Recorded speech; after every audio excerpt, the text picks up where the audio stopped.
All right, you guys, today we're going to pick up where we left off about reaching your goals via building your personal confidence. And so one thing just to kind of recap is that I want to remind you that self-confidence is built through your personal reputation. So a solid personal reputation can help you combat self-doubt. And that's really important because self-doubt is going to be what whittles away at your self-confidence. You can actually even start off as a confident person in an area, but if you get self-doubt coming in and you don't take that captive, you don't take control of it, eventually that will whittle your confidence down to the point where your self-narrative no longer is, I can accomplish the goals that I have ahead of me, or I'm a capable and confident person in X, Y, and Z, but instead that self-doubt starts to bombard you and have you start questioning your ability and your capabilities to be able to follow through with things. So rebuilding that personal reputation is going to be key to being able to allow yourself to gain back the confidence you need to reach any goal.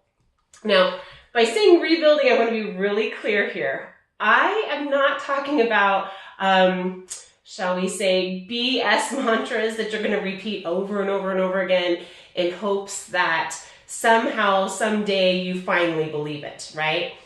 What I'm talking about here is creating empowering habits that allow you to build your own personal reputation, meaning your reputation with yourself, through promises that you're keeping to yourselves. That then will allow you to overcome the self-doubt that you maybe have acquired in this area, because you're able to retell your story with the proof you now have about yourself. So maybe in the past you have failed at X, Y, and Z.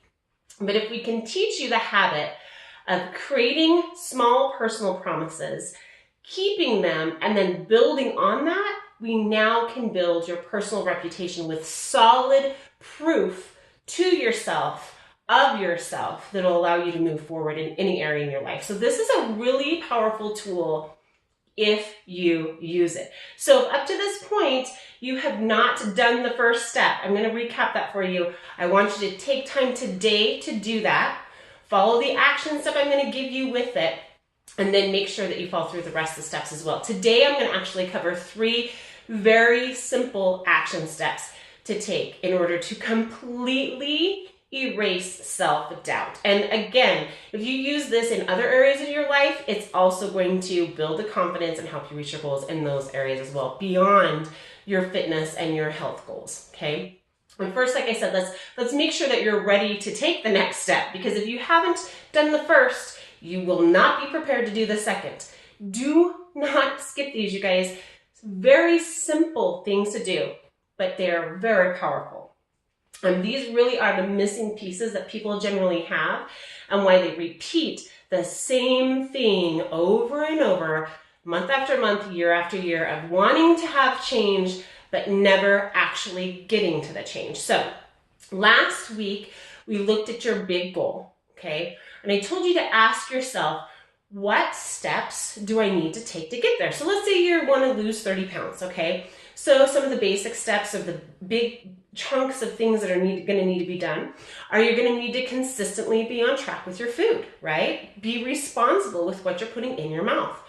And the second is you're going to need to make sure you're following through with your workouts, both with me, not calling in sick, and in the workouts that you're to do on your own. The program I create for you is based specifically for you and your goals. So when I write that program, I have the full picture of where you're at, where you want to go, and I take all that information and spit out the program for you.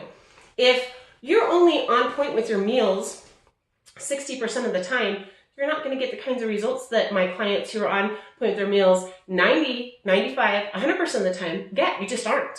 If you are only doing the workouts when I show up, but you don't do the workouts you're supposed to do on your own, and you're, consistently not following through with that, you're not going to get the results. So those are very important elements of reaching your goal. The problem is most likely these are also the areas that you have not been able to follow through on your own in the past. That's why I take this time to coach you beyond, here's your program, here's your food, to how can I help empower you to start making this your self-identity. Not with BS mantras, but with powerful habits that will help you turn your identity into, I always fail at this. Every single time I've tried, I've never been consistent long enough. Or every time I lose the weight, I just gain it back because I'm really not a person who can follow through long enough. Or whatever your, BS head talk has been. Changing that identity to no, I am a person who can X, Y, and Z. Therefore, I know I can accomplish this bigger thing as well. Okay, so what you want to do is you're going to look at those things. Let's say your workouts, right?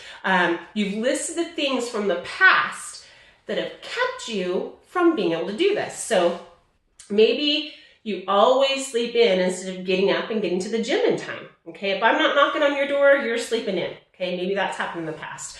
Or maybe you sleep in too late, and so you never have time to pack your lunch the next day. Half the week you're having to grab crap at the commissary or down the street at the fast food place. And then, let's be honest, what happens then is when we get home, we're like, oh, I wasn't on point today anyways. I might as well have 4 tablespoons of sour cream and 3 tablespoons of butter on my baked potato, right? Might as well put in a half a cup of cheese on top of my spaghetti, right? So we have to start empowering you to no longer even go there. So we're going to say, what are the triggers that actually have caused me to fail in the past? And you're going to write those out. Like I said, maybe it's that you sleep in, okay? Maybe it's that you don't have time to pack your lunch. So once you've ID'd all of those little things that you know in the past have kept you from those goals, you're going to now list the things that you know you could do to overcome the obstacle. Now, because this is a big goal, say 30 pounds, right? You're going to have big chunks that are going to be part of that. What I want you to do, let's say you identified going to the gym and doing your meals. I want you to look at all those things that you need to do and pick the one thing that you feel you can start off with first. So maybe it's your meals, okay? So we're going to leave going to the gym every week, just leave that aside. Leave it over here. We're going to deal with that later after we first prove to yourself with your personal promises in the first thing that we know will be easier for you to accomplish, okay? So you've got, say, your meals, right? You've listed out the things that you know you can do to overcome the obstacle that's kept you from being consistent with your meals in the past. Last week I gave the example of packing a gym bag the night before and putting it in the car so that you have everything ready and you never have to come home after work before you go to the gym, so you don't get distracted by all the things at home and never make it to the gym. But let's say your first goal is to keep your food on track, and currently you're only taking that half the time, like I said. So if that's the problem, say you identified, well, the issue is I'm always rushed in the morning. Make a list of the reasons you're rushed. Okay, I'm always rushed, so I never get my lunch. Why am I rushed? What little thing could I change in the morning about my routine and my habit, little thing that help me not be so rushed? Is it that you sleep in? Well, now make a small promise to yourself that will help you overcome the sleeping in.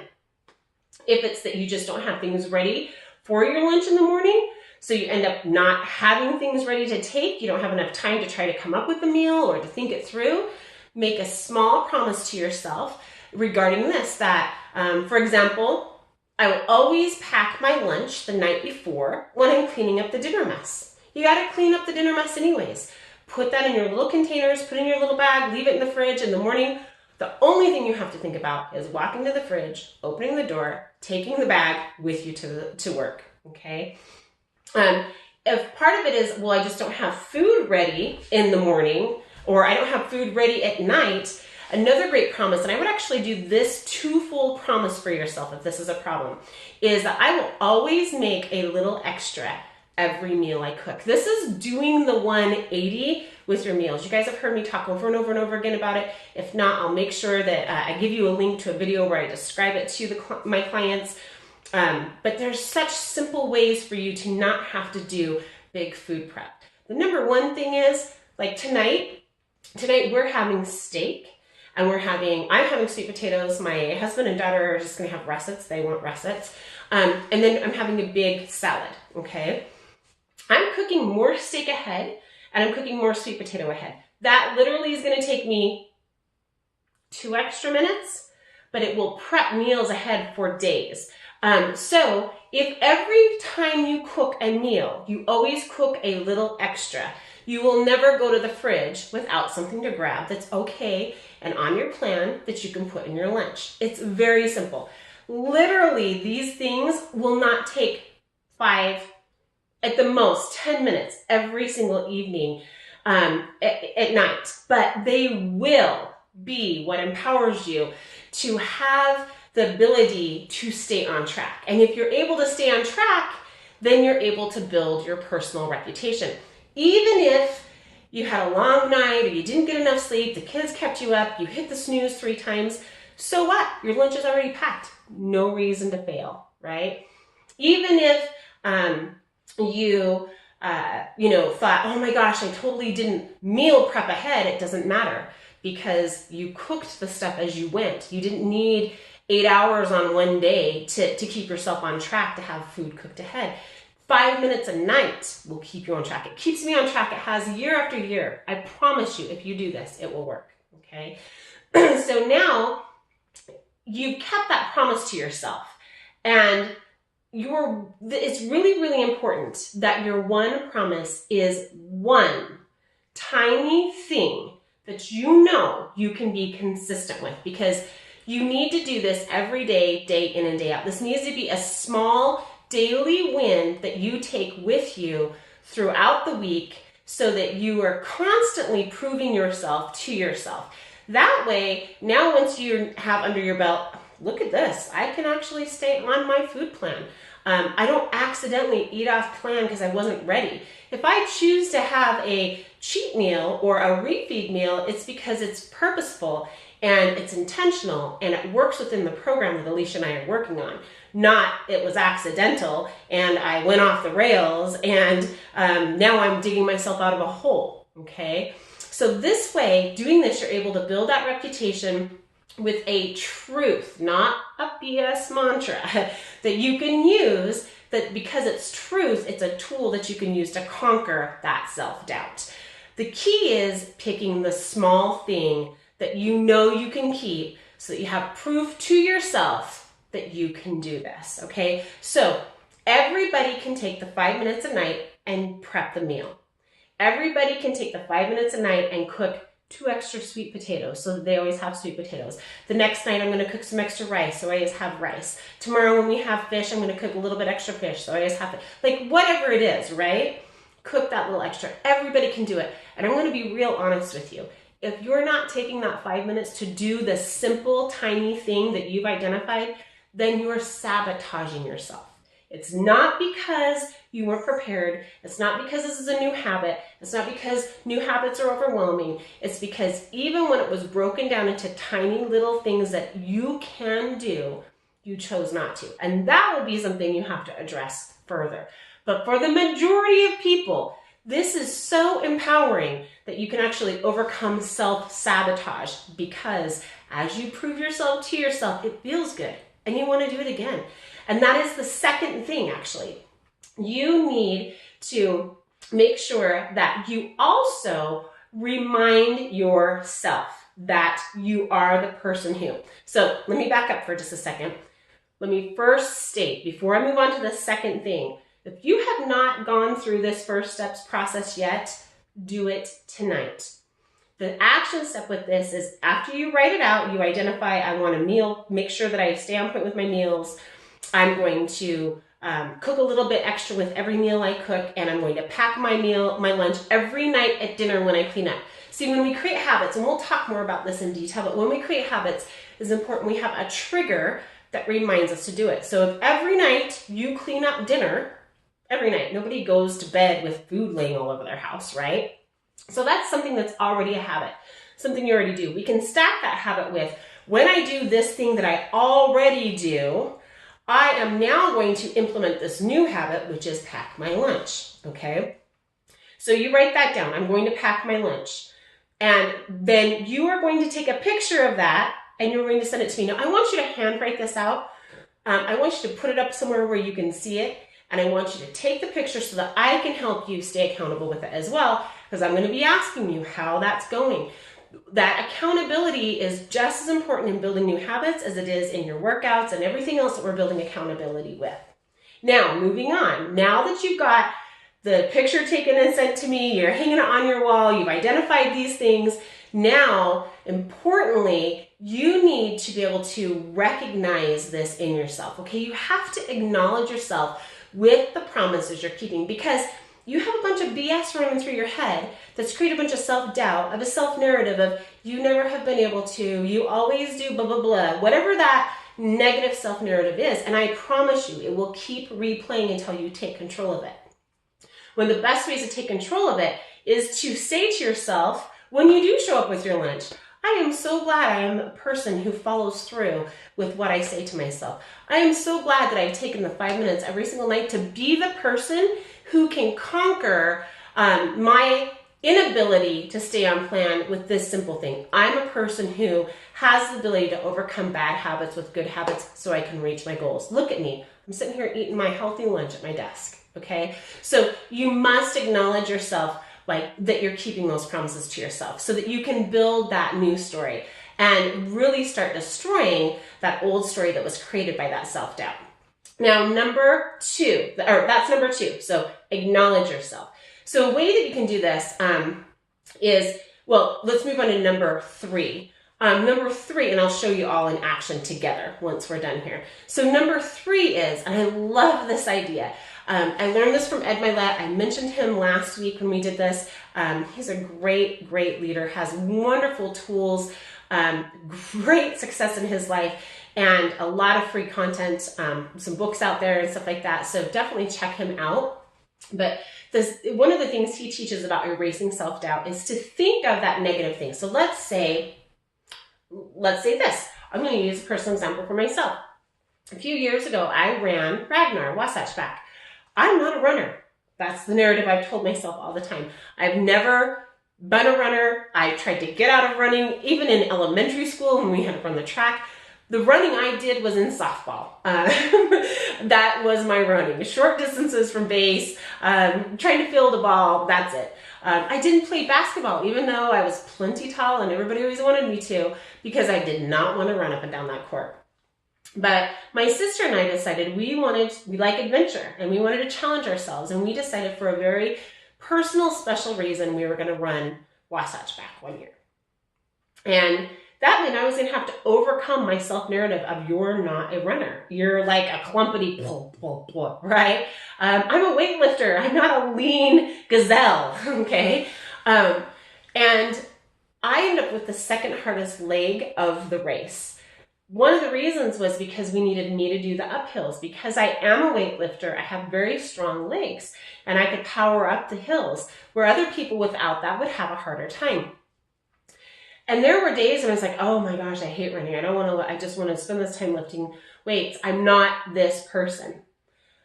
But every day when I pushed myself and ran an extra mile or beat my last time, I started to rewrite that narrative. And every time I would think of, oh gosh, Alicia, you're not a runner. Who are you kidding? My run was just over a marathon length. Now, you run it in 2 days, broke up. So it's a relay. So I did not come close to running a marathon, but the total length of my run was just over marathon length.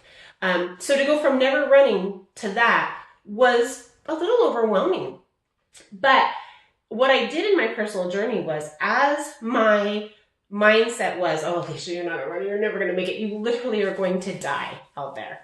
And that was an honest fear. I was afraid I was not going to make it and let my team down. I would remind myself, that's not true, Alicia. You ran yesterday 8 miles up Provo Canyon. You are a runner. When I was running on the trail and real runners would give me the runner nod, I was like, was that me? Did they give me the runner nod? And I started to realize that though my old personal narrative was, Alicia, you're not a runner, plump along like a freaking Clydesdale, not a gazelle. You're going to let everybody down. You're going to have a gut ache, the pain and stitch in your side. You're not going to be able to get enough oxygen and all this BS with the truth of how I was proving to myself day after day. Now I know I could run. Now I literally think I would like to challenge myself with a half marathon.